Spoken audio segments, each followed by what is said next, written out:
Kurani nuk është i rëndësishëm thjesht sepse ne lexuam domethënë një sure dhe morëm disa sevape, për çdo gërm kemi 10 sevape. Jo, Allahu xhelle xhelalu në Kur'an thot: "Kitabun anzalnahu ilayka mubarakun liyadabbaru ayatihi wa liyatadhakkara ulul albab."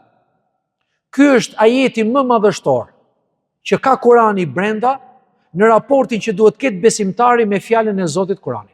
Dëgjoni me vëmendje. Ajeti më madhështor që ka Kurani brenda, se si duhet formoj besimtari muslimani raportin e tij me fjalën e Zotit, pra me Kuranin, është ky ajet ku Allahu thot: "Libër që ta kemi zbritur ty o Muhammed."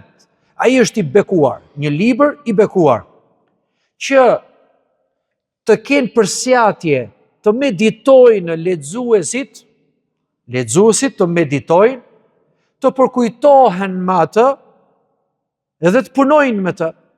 Leximin dhe punimin nuk e ka përmendur Allahu, ka përmendur vetëm që ky është një libër i bekuar që ta zbritëm ty o Muhammed në mënyrë që të meditohet në të edhe të përkujtohen besimtarët. Ka përmendur 2 cilësitë kryesore që sot nuk janë.